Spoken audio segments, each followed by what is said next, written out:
Meter, and the meter's still running, Richard. Still going. Look at this. Watch this. Really? Y'all see that? Look at that. You mean to tell me that this is by accident? Watch him do the pass.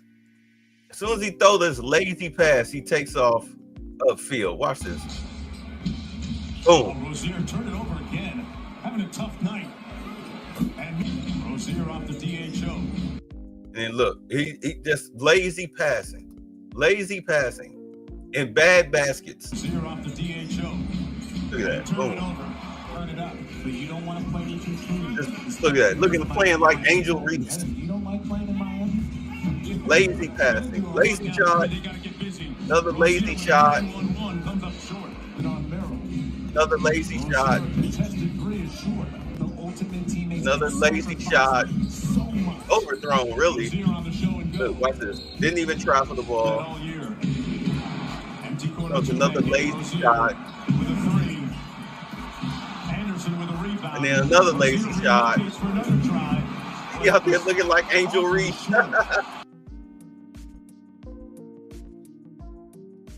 Yeah, so what was the name of that movie? Not Hoosiers, not the program. I forget. I just talked to both of y'all about this, but that basketball movie where with Nick Nolte, where the guy he was point shaving. You could see the player looking up at the clock. Looking up at the clock. And he was like, man, this dude, he's point shaving. You can clearly see this dude was throwing the ball up, just throwing it up for grabs. Lazy passes and everything. So let's get to the press conference. Because, we don't go by the news clips. We actually watch the press conferences here. So let's hear what Kash Patel and the FBI had to say. And I'll say again, I've been saying it all year. The last thing you want to be is another judge during Trump's presidency, because he is very tough on crime. And as much as Stephen A. Smith want to blame this on somebody being black or whatever, like, no, you did this to yourself. Nobody told you to go out there and get involved with the Italian mafia and start point shaving and do drop bets on yourself. Nobody forced you to do that. Let's go. You did this to yourself. Not Trump. Not Kash Patel.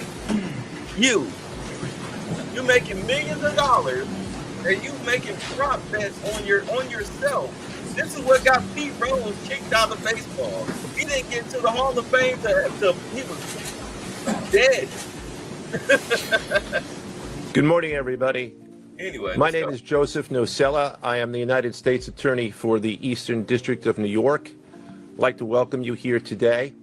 In addition, we have with us today FBI Director Kash Patel, FBI Assistant Director in Charge Christopher Rea of the New York Field Office, Special Agent in Charge of the New York Field Office Leslie Bakshies, New York Special Agent in Charge of Homeland Security Ricky Patel, Newark Special Agent in Charge of Homeland Security Michael McCarty, Police Commissioner Jessica Tisch, Chief of Detectives Joseph Kenney, and the Executive Director of the Waterfront Commission, Phoebe Sorrell.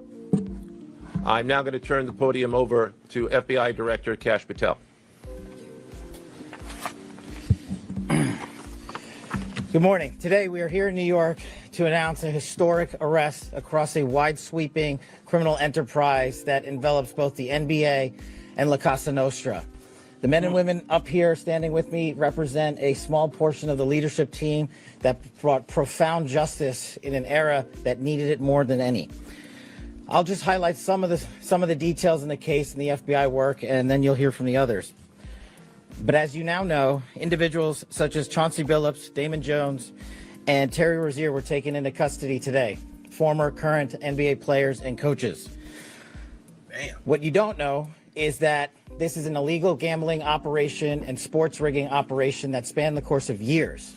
The FBI led a coordinated takedown across 11 states to arrest over 30 individuals today responsible for this case, which is very much ongoing.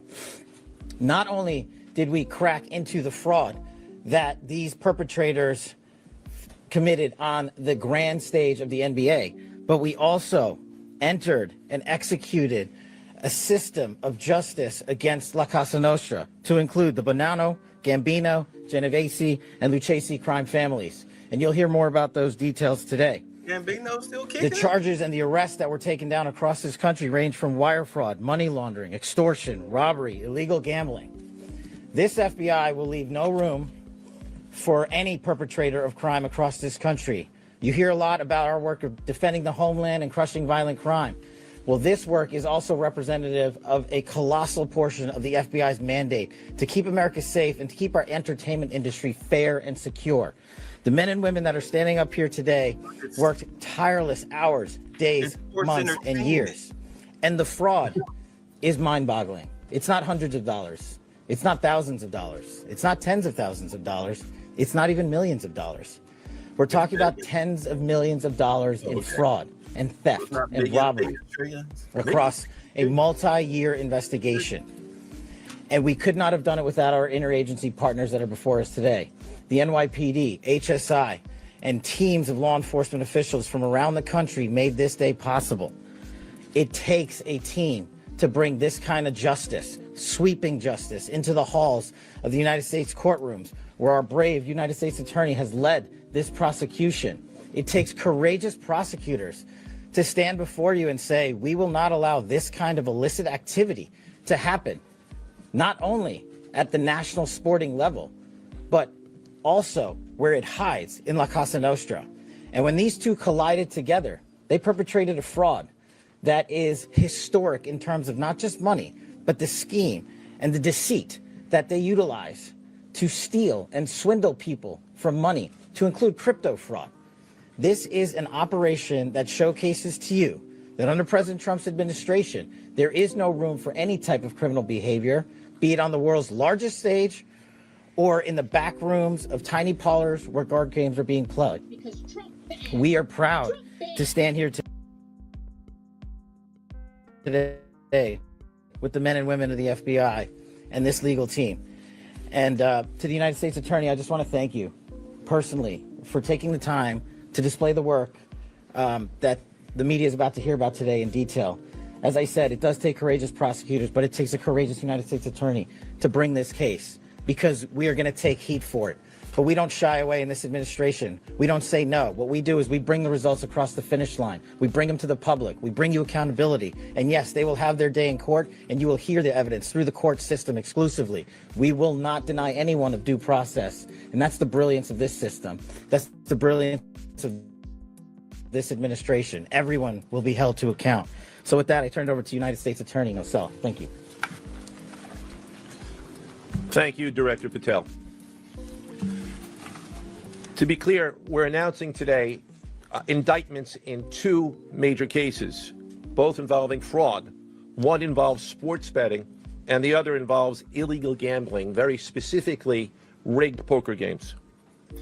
The first indictment involves 6 defendants who are alleged to have participated in one of the most brazen sports corruption schemes since online sports betting became widely legalized in the United States. This scheme is an insider sports betting conspiracy that exploited confidential information about National Basketball Association athletes and teams. The second indictment involves 31 defendants alleged to have participated in a nationwide scheme to rig illegal poker games. These defendants, which include former professional athletes, used high-tech cheating technology to steal millions of dollars from victims in underground poker games that were secretly fixed. The games in the New York area were backed by the Bonanno, Gambino, and Genovese crime families of La Casa Nostra. While the cases are separate, there are 3 overlapping defendants charged in both cases: Damon Jones, Eric Ernest, and Shane Hennon. The indictments in these cases contain only allegations, and the defendants are presumed innocent until they are proven guilty in a court of law. But my message to the defendants who've been rounded up today is this: your winning streak has ended. Your luck has run out. Violating the law is a losing proposition, and you can bet on that. First, I would like to talk about United States versus Ernest, the NBA basketball gambling case. The defendants in this case are Eric Ernest, Marvez Farley, Shane Hennon, Danilo Laster, Damon Jones, a former NBA player and coach, and Terry Rozier, a current NBA player. Other co-conspirators were previously charged for their roles in the scheme, including former NBA player Jontay Porter. Between December 2022 and March 2024, these defendants perpetrated a scheme to defraud by betting on inside, non-public information about NBA athletes and teams. The non-public information included when specific players would be sitting out future games, or when they would pull themselves out early for purported injuries or illnesses.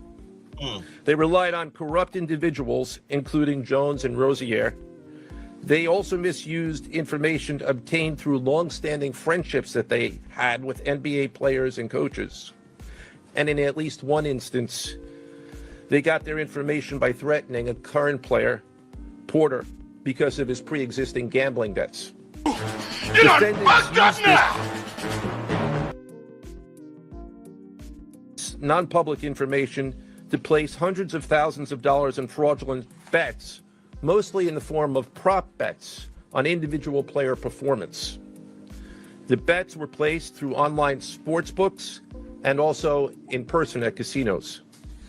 The defendants relied on a network of straw bettors to place the maximum amount of bets to increase their potential profits. Most of these bets succeeded, and the intended losses were in the millions of dollars. The defendants then laundered their illegal winnings in various ways: peer-to-peer platforms, bank wires, and simple cash exchanges. The indictment details specific examples where the defendants profited from illegal gambling and illegal betting on various NBA games about the performance of players on, among other things, the Charlotte Hornets, the Portland Trail Blazers, the Los Angeles Lakers, and the Toronto Rangers. Each defendant in the NBA basketball gambling case has been charged with conspiracy to commit wire fraud and conspiracy to commit money laundering. Now, I would like to turn to the other case, United States versus Aiello, the rigged poker game case. Beginning as early as 2019, the defendants in this case orchestrated a scheme to use wireless cheating technology to run rigged poker games across the United States, including in the Hamptons, Las Vegas, Miami, and Manhattan. The scheme targeted victims known as, quote, fish, who were often lured to participate in these rigged games by the chance to play alongside former professional athletes who were known as, quote, face cards. The so-called face cards included the defendant Chauncey Billups, who at the time of the scheme was a former NBA player and is currently the head coach of the Portland Trail Blazers, and also Damon Jones, a former NBA player and coach.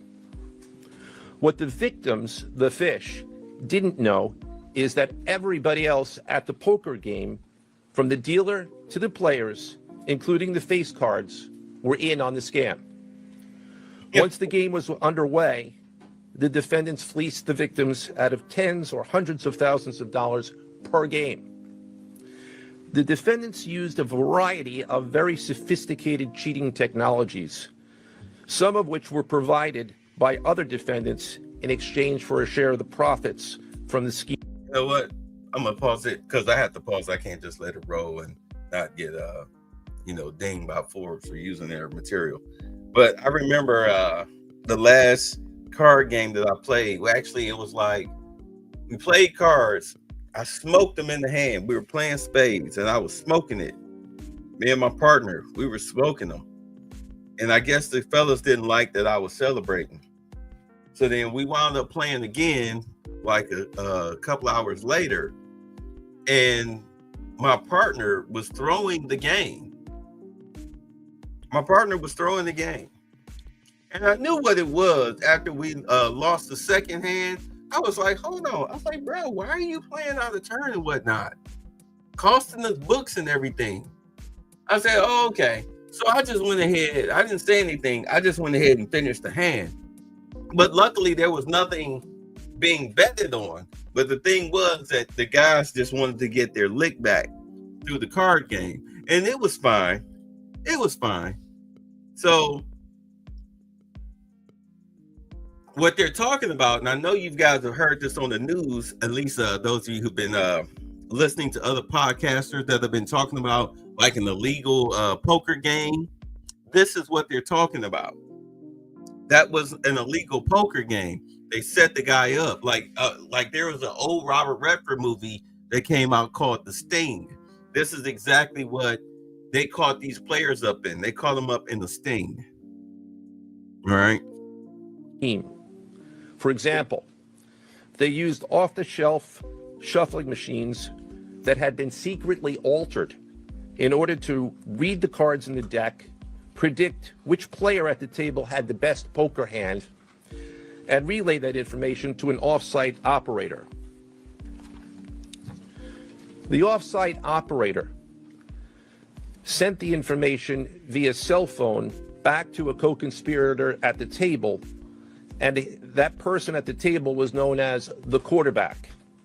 The quarterback then signaled secretly the information he had received from others to others at the table, and together they used that information in order to win their games and to cheat the victims.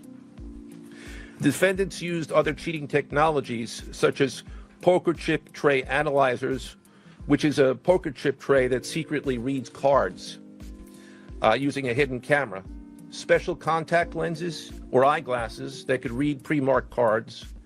You know, these same, I do understand they use these same techniques in Vegas. Just so you know, they use these same techniques in Vegas. When you go to Vegas and you go to the casinos in Vegas, they use these same techniques. That's how they know so much about it. Except it's legal for the casinos in Vegas to use them. They just don't say anything. They turn the other way. They look the other way. And an X-ray table that could read cards face down on the table. What you see depicted on the screen right now is an example of the X-ray table that reveals the cards. Although they are face down on the table, they can be read because of the X-ray technology. The Mafia, specifically members and associates of the Bonanno, Gambino, and Genovese organized crime families, had pre-existing control over non-rigged, illegal poker games around New York City. As a result, they also became involved in the rigged poker games, helping to organize the games and taking a cut of the proceedings, and working to enforce the collection of debts.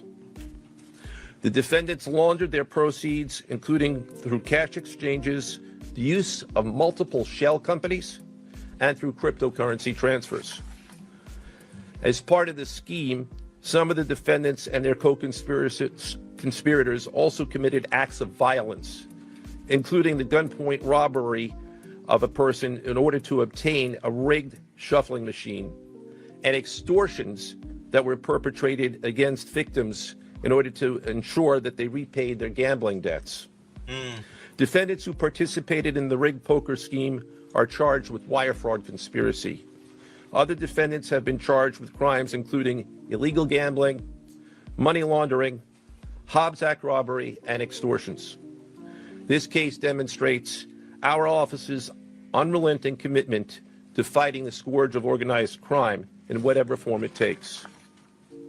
I'd like to conclude my remarks by thanking the incredible hard work of our law enforcement partners, including the FBI, Homeland Security, the NYPD, and the Waterfront Commission.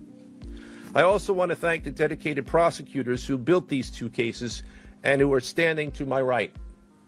Benjamin Weintraub, David Bourbon, Caitlin Farrell, Michael Gibaldi, Irisa Chen, and Sean Sherman. They had the assistance of paralegal specialists Liam McNett, John Schneider, Marlene Bosler. Also deserving of our thanks because of their outstanding investigative work on the NBA case are FBI Special Agents Russell Lantier, Dominic Mariani, Amy Giarosa, Shane Wilkins, and Supervisory Special Agent Luke Hardison. On the rigged poker game scheme, outstanding work was performed by FBI Special Agents Thomas Cribbin, Jeff Boriola, Jonathan Corona, Alexander Silverman, Amy Campanaro, and Supervisory Special Agent Michael Malahi, as well as NYPD Task Officer James McCullough, and from Homeland Security, Supervisory Special Agent Charles Freund, and from the Waterfront Commission, Detective Paul Shimborski. Finally, I want to note that the investigations in both cases are ongoing, and we encourage anyone with information about either scheme to please contact the FBI. Now I would like to turn the podium over to Special Agent in charge of the New York Field Office, I should say the Assistant Director in charge of the New York Field Office of the FBI, Christopher Rea. Chris? You know how they, here's the thing. Because this was a case that happened, I think with the Akron Zips, the AAA Battery football team up in Ohio, where you had some guy who was betting thousands of dollars on a AAA football game. And the thing about it is that how Vegas or gambling houses, how they get tipped off that something weird is going on is when there's an unusual bet as far as like unusual monetary bet on something that is very obscure. All right. I mean, they get unusual money bets on like regular football games, like, oh, this person is gonna kick the first field goal or make the first catch, things like that. They call them prop bets. They call them prop bets. Like, I mean, like people are making like thousands of dollars off of Angel Reese missing her first basket. It's a prop bet. They're making thousands of dollars because, you know, she's a horrible basketball player. But at any rate, when you have a small team or a small prop bet going on, and suddenly somebody props down $3,000 on like a point spread or a prop bet, and then there's like a constant supply of that, this same person or persons keep making these unusual bets on like prop bets on something very obscure or whatnot, it triggers them to notify the FBI of, hey, look, we got this guy or this person or persons making large sums of money bets against this certain situation, and they're winning. It doesn't make sense. Something's going on. And as you saw in the earlier video, the guy with the lazy passes and whatnot, the lazy shooting, clearly he was in on something. And now because of, and do understand that back when everything was cash, the FBI actually had to do some serious legwork. But now we have pretty much moved away from a cashless society. Remember they was talking about Harriet Tubman on the $20 bill and everybody was all excited for that? Yeah, When's the last time you had a $20 bill in your hand? At any rate, we're in a cashless society. So everything is blockchain. It's easy. It's so easy to trace the money now because you just follow the blockchain. You can't mask the blockchain.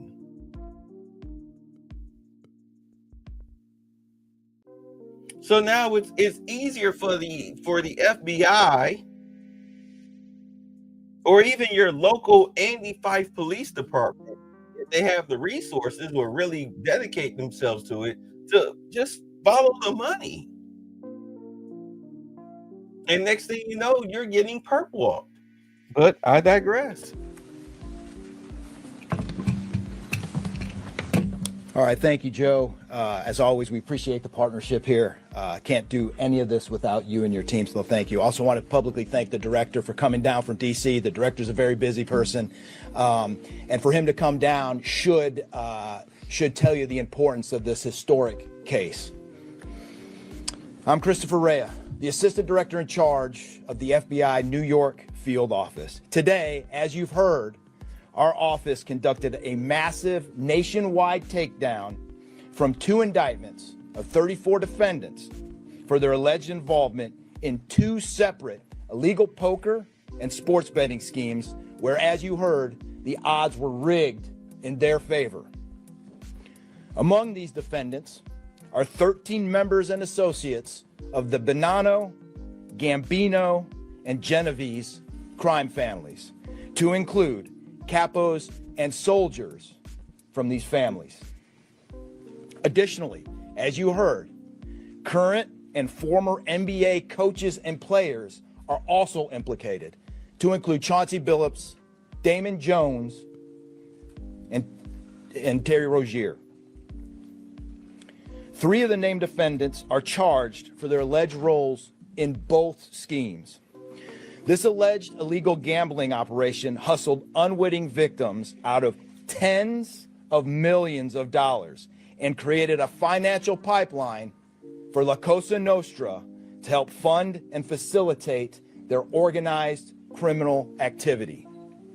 Victims were attracted to play alongside well-known professional athletes and coaches like Chauncey Billups, only to be unknowingly deceived through rigged shuffling machines, fixing the odds in their favor, as alleged, and as you just heard from the U.S. Attorney's Office.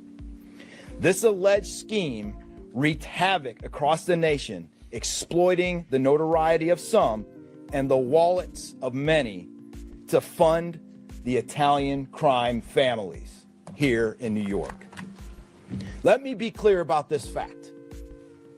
The FBI has not and will never take their eye off the ball when it comes to Italian organized crime in this city, specifically the LCN and the 5 families here in New York.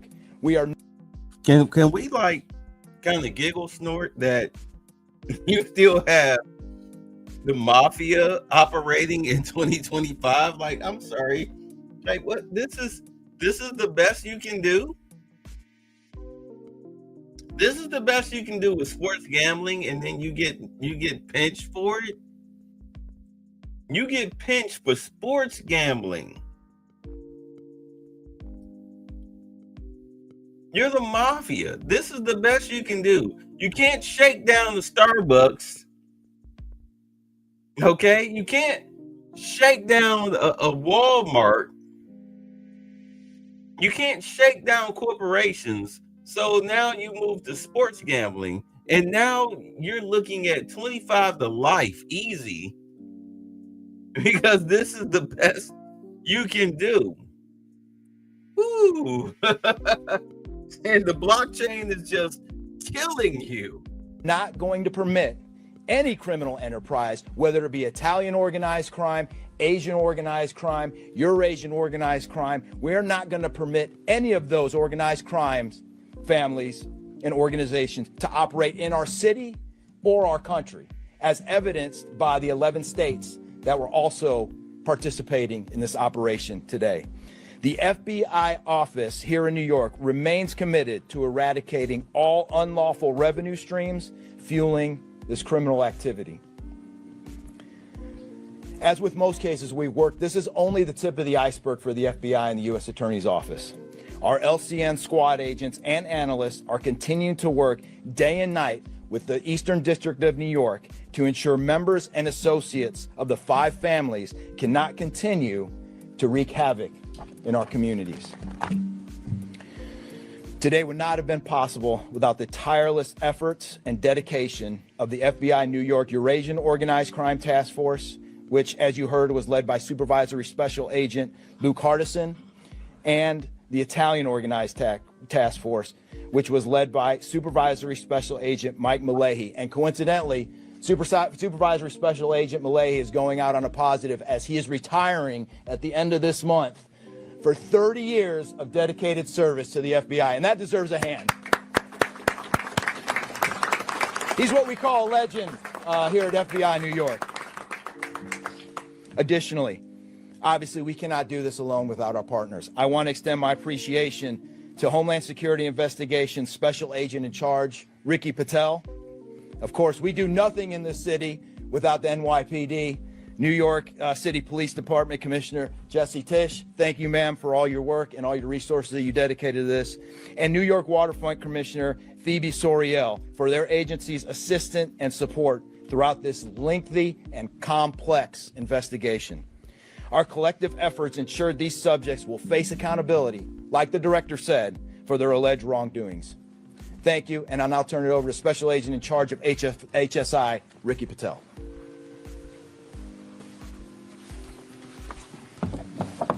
Thanks, Chris. Good afternoon, everyone. My name is Ricky Patel. I'm the Special Agent in charge for Homeland Security Investigations here in New York.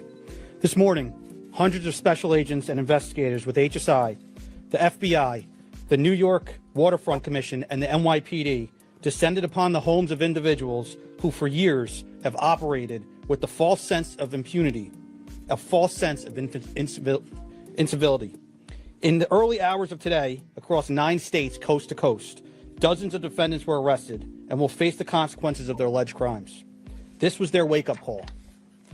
With the alleged involvement of 3 La Cosa Nostra crime families, 1 NBA head coach, a Hall of Famer, no less, and former NBA players, the years of investigative work that culminated with this morning's operation seem reminiscent of a Hollywood movie.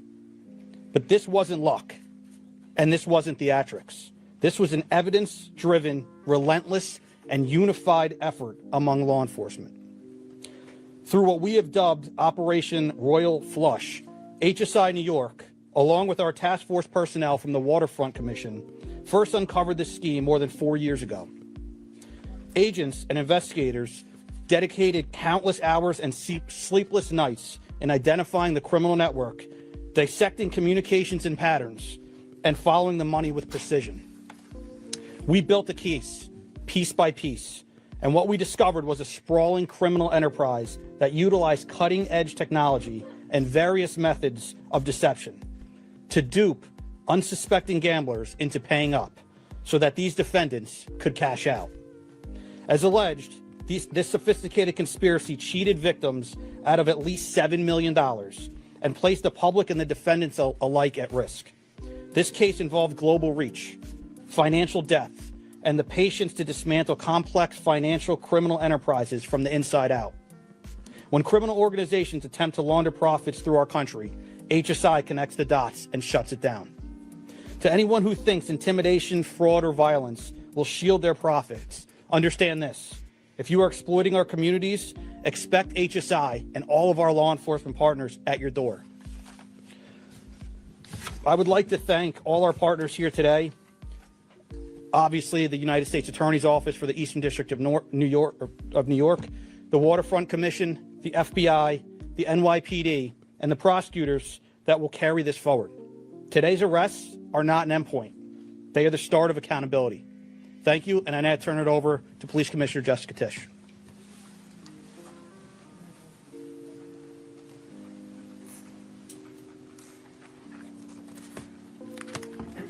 Good morning.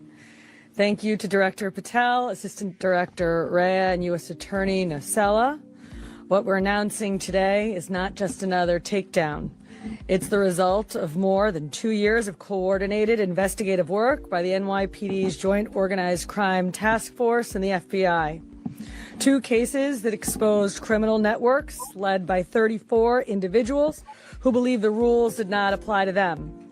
They hid behind layers of complexity, behind money, and behind influence, believing those things would shield them from accountability. The first case. Wait. Hold on. This has been going on for 2 years, but somehow Stephen A. Smith is saying this is Trump's fault. Okay.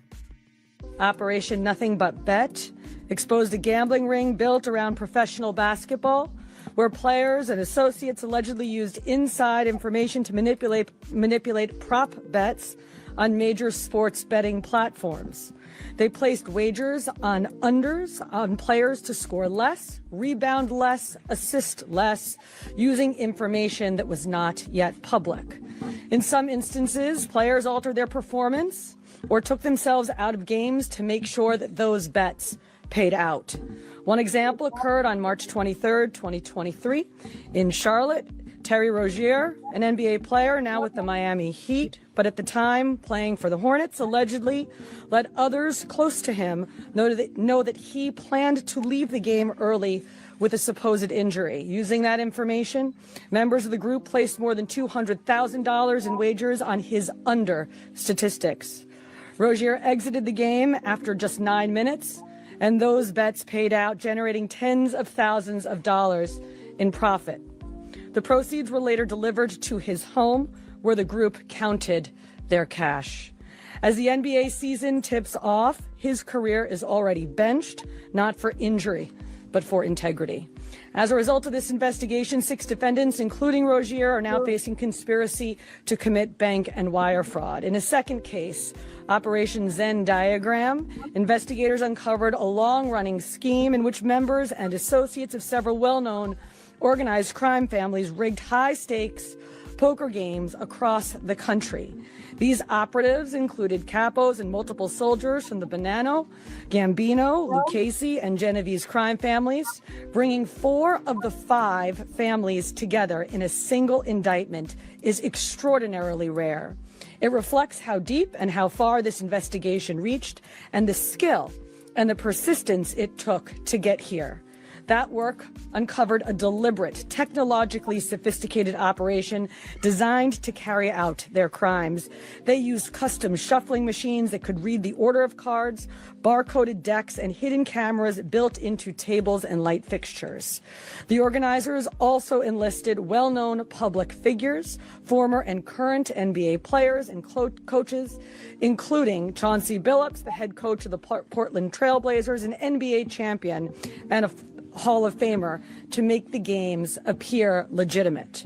Victims believed that they were sitting at a fair table. Instead, they were cheated out of millions. One victim in particular lost $1.8 million. In total, losses exceeded $7 million and continue to climb.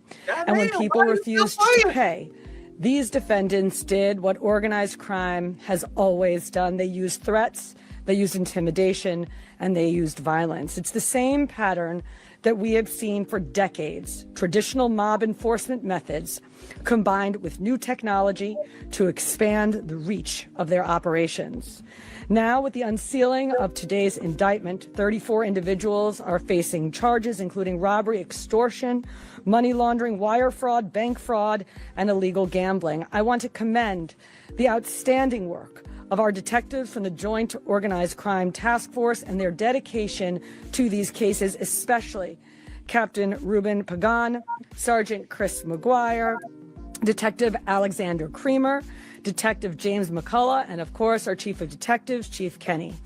As part of these investigations, our members recovered and reviewed thousands of hours of video, conducted extensive surveillance on illegal gambling locations across the city, and executed more than 24 search warrants on electronic records that revealed the true extent of this conspiracy. Once again, the work of our detectives, together with the FBI and the U.S. Attorney's Office, closed those gaps before they could widen further. You know what? I'll say this again because I've had my frustrations with the government prosecutions or whatnot. But the thing about it is that the FBI or the government, they may be slow, but the thing about it is that they're slow and deliberate because they go ahead, they give you the rope, and they just go ahead, they just let you, they let you hang yourself because you think that you're getting away with it, but meanwhile, they're just building the case based on the pattern of behavior. And they collect all the evidence. They might watch you for 6 months, or in this case, 2 years. They watch these people for 2 years. So therefore, you can't say, "Oh no, entrapment," or anything like that. They got you dead to rights. So, keep that in mind. Come next year in 2027, when you watch a lot of Confederate leaders find themselves in silver bracelets and doing perp walks, just for the record. NYPD is proud to stand with each of you today as these cases represent the kind of partnership that defines modern law enforcement agencies, sharing intelligence, coordinating resources, and moving as one team. Thank you.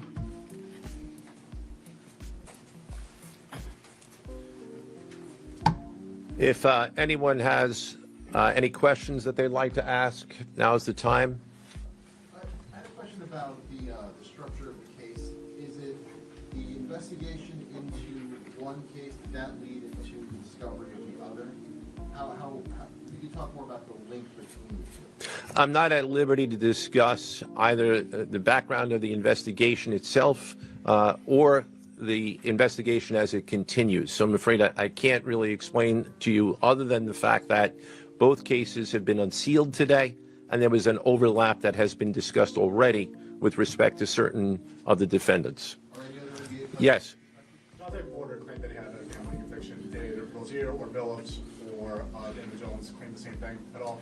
With respect to any allegations or defenses that have been made by any of the defendants, they will have their opportunity to present them in court. We're not here to air those at this time or to discuss them. Yes. You said the investigation is still ongoing. There seems to be several players referenced in the indictments, some that may have potentially passed on information. There's a possibility of future arrests of NBA players in connection to the sports gambling operation. As I said, I can't discuss ongoing investigations. The investigation is ongoing, which by definition means that there will be further evidence uncovered at a minimum. And there's always that possibility, but I can't comment any further with respect to that. Yes. Thank you. Director Patel, you had said in your comments, we're going to take heat for this case. Why do you say that? And what efforts might you take to counter that? It's not popular to go after some of the defendants that we went after today, but justice is served blindly. And how do we countermand that? Simple. The unsealing of these indictments today shows the force of the Department of Justice and our great Attorney General and the leadership that we have at the FBI and the team here to specifically mete out justice. And look, let's not, mince words. This is the insider trading saga for the NBA. That's what this is. That's why we are going to take heat. But as the evidence comes out, as the indictments are unsealed, you will see the extensive work these men and women put in, countless hours over years, and that's how we countermand it. Director Patel, so the dates of these indictments that they were filed are October 9th and October 16th. Can you talk about the timing of moving in now? Why now? We will not publicly discuss the timing of when we do takedowns. I will only say that we do takedowns in a coordinated fashion with our law enforcement partners and the U.S. Attorney at the appropriate time to make sure that we ensure the integrity of the investigation, as the United States Attorney said, an investigation that is very much ongoing. Director Patel, you said insider trading for the NBA. What are the implications of this case for other sports leagues and for the legal gambling industry in general? Simple. If you're participating in the legal gambling industry, you got nothing to worry about. If you're participating in illegal conduct, you got everything to worry about, and this case shows it. Did the illegal conduct cross with the legal sports betting platforms in any capacity? And if so, is that the search warrants that the police commissioner just referenced? I'm not sure I quite understand your question. You're asking if the illegal conduct. If it crossed with like the sports betting industry or the online sports. The sports books themselves are victims in this case. They themselves did not, as far as our investigation has concluded, they did not perpetrate anything unlawful.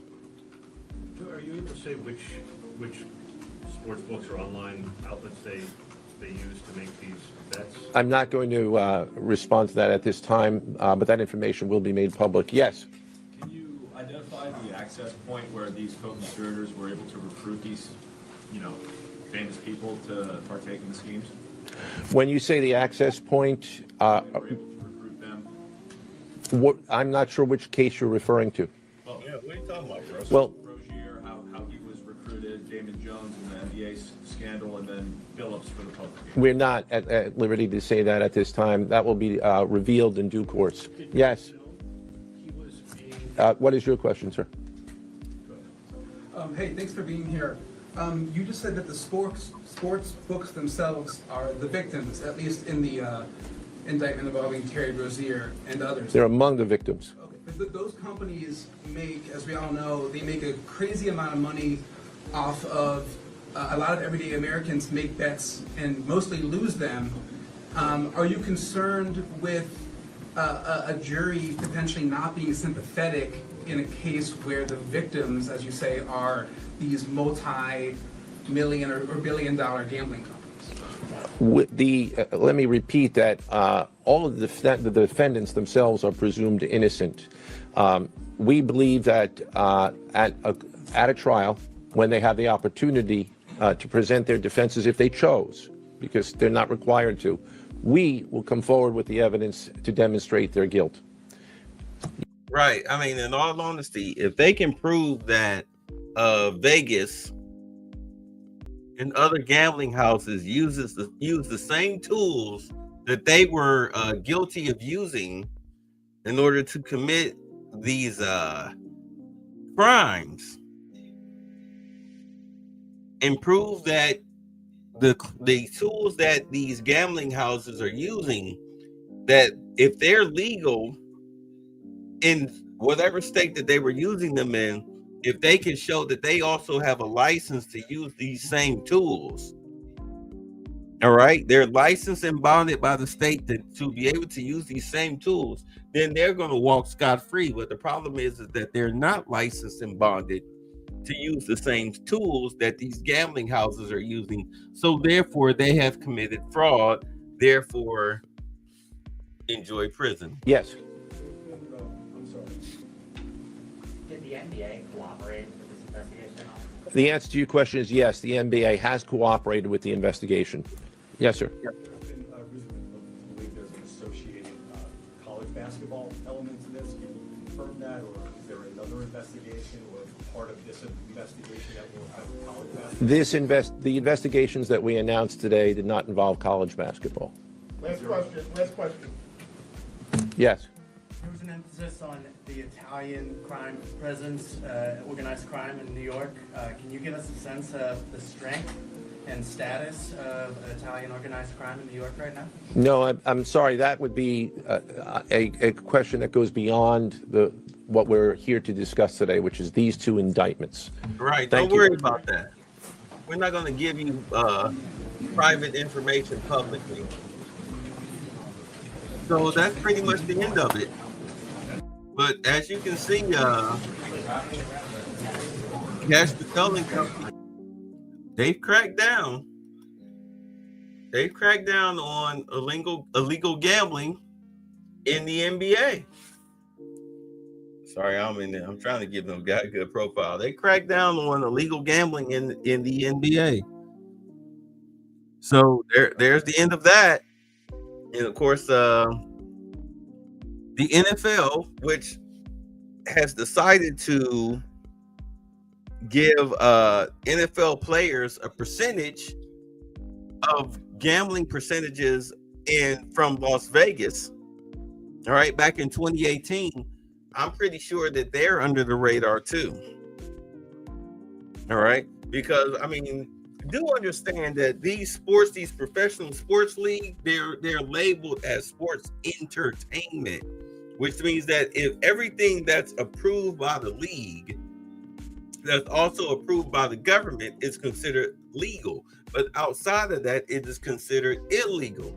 This is why you have NFL players getting suspended for gambling out on themselves outside of the NFL structure, just like here with the NBA. You're gambling outside of the NBA structure. It's not sanctioned gambling. So therefore, they consider it illegal. And now you're about to spend time in the big house.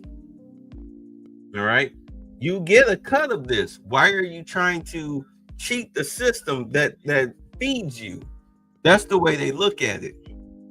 So it is what it is. I'll see you guys at 9:00 when we Carolyn Levitt. We're gonna do Carolyn's crossovers because she had a press conference. I can't wait to delve into that. But yeah, that's what's going on with the NBA. We've got these guys caught up in illegal gambling. We'll see how it shakes up the NBA overall. All right. I know it's wild, but hey, you should have known better. You should have known better. Now, gentlemen, Mr. Butler's been up north, I hear. Don't you agree with this, Mr. Butler? I think it's hard winning a war with words, gentlemen. What do you mean, sir?